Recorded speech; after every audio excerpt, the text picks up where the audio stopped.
নমস্কাৰ বন্ধু-বান্ধৱীসকল, কি খবৰ আপোনালোকৰ? তো আপোনালোকক মোৰ ইউটিউব চেনেল পূৰ্বাছ টিপছ এণ্ড ব্লগছলৈ পুনৰবাৰ স্বাগতম জনাইছোঁ। তো বন্ধু-বান্ধৱীসকল, আজিৰ ভিডিঅ'টোৰ টাইটেল আৰু থাম্বনেইল চাই হয়তো আপোনালোকে গমেই পাইছে যে কোনটো টপিকৰ ওপৰত ভিডিঅ'টো বনাবলৈ লৈছোঁ। তো আজিৰ ভিডিঅ'টোত আমি SSCGDৰ বিষয়ে কিছুমান কথা পাতিম। তো চাই যাওক ভিডিঅ'টো লাষ্টলৈকে। তো এইখিনিতে যদিহে আপোনালোকে আমাৰ চেনেলটোলৈ প্ৰথমবাৰৰ বাবে আহিছে, তেনেহ'লে চেনেলটো ছাবস্ক্ৰাইব কৰিব আৰু কাষতে থকা বেলআইকনৰ বাবে অলপ প্ৰেছ কৰিব, যাতে আমি তেনেকুৱা ইনফৰমেশ্যন ৰিলেটেড ভিডিঅ'সমূহ আপোনালোকে প্ৰথমতে পাব পাৰে। তো বলক আজি ভিডিঅ'টো আৰম্ভ কৰোঁ।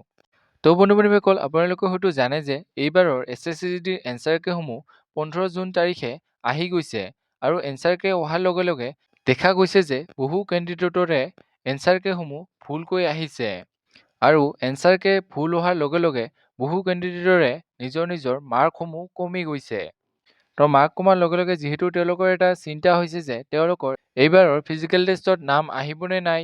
তো আজিৰ ভিডিঅ'টোত সেই সকলোবোৰ কেণ্ডিডেটৰ যিসকলে 50, 55, 60 আদি নম্বৰ পোৱা কেণ্ডিডেটসকলৰ বাবে বনাইছোঁ, যিসকলে ভাবি আছে যে তেওঁলোকৰ ফিজিকেল টেষ্টত নাম নাহিব বুলি। তো যিসকল কেণ্ডিডেটে কম নম্বৰ পাইছে আৰু তেওঁলোকে ভাবি আছে যে এইখিনিয়ে তেওঁলোকৰ ফাইনেল নম্বৰ, তো আপোনালোকক জনাই দিছোঁ যে এইখিনিয়ে আপোনালোকৰ SSCGDৰ ফাইনেল মাৰ্ক নহয়। তো আপোনালোকে হয়তো জানে যে SSCGDত যিহেতু এক্সামৰ শ্বিফ্ট অনুসৰি অৰ্থাৎ হাৰ্ড আৰু মডাৰেট নাইবা ইজি অনুসৰি নৰ্মেলাইজেশ্যন মাৰ্ক এটা দিয়া হয়, যিটোত সকলো কেণ্ডিডেটে নিজৰ শ্বিফ্ট অনুসৰি অৰ্থাৎ ইজি, মডাৰেট, হাৰ্ড এইবোৰ অনুসৰি এটা মাৰ্ক লাভ কৰে, যি অনুসৰি আপোনালোকৰ যি ৰিটেন টেষ্টত মাৰ্ক লাভ কৰিছে সেই মাৰ্কৰ লগত এইখিনি প্লাছ হৈ যায়। তো যিহেতু এই মাৰ্কটো আহিবলৈ বাকী আছে আৰু ইয়াৰ অৰ্থাৎ এই নৰ্মেলাইজেশ্যন মাৰ্কখিনি জুলাই মাহৰ শেষৰ সপ্তাহত নাইবা আগষ্ট মাহৰ প্ৰথমতে অহাৰ সম্ভাৱনা বহুতেই বেছি।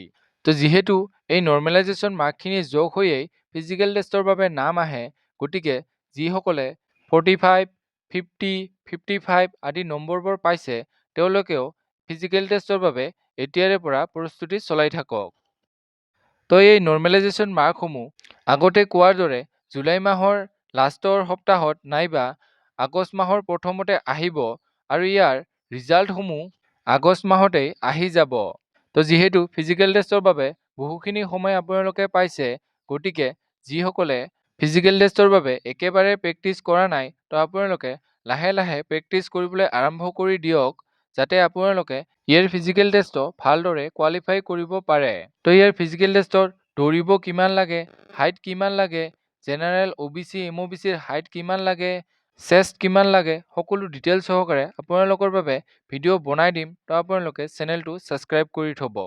তো লগতে যিহেতু বহু বন্ধু-বান্ধৱীয়ে মোক ইয়াৰ ফিজিকেল টেষ্টৰ কাটঅফৰ বিষয়ে সুধি আছিলে, তো তেওঁলোকক জনাইছোঁ যে ইয়াৰ ফিজিকেল টেষ্টৰ কাটঅফৰ বিষয়ে এতিয়া কোৱাটো একেবাৰেই সম্ভৱ নহয়। তো তথাপিও যদিহে আপোনালোকক এটা এক্সপেক্টেড কাটঅফৰ ওপৰত ভিডিঅ' লাগে, তেন্তে আপোনালোকে নিজৰ মাৰ্কসমূহ কমেণ্টত জনাব।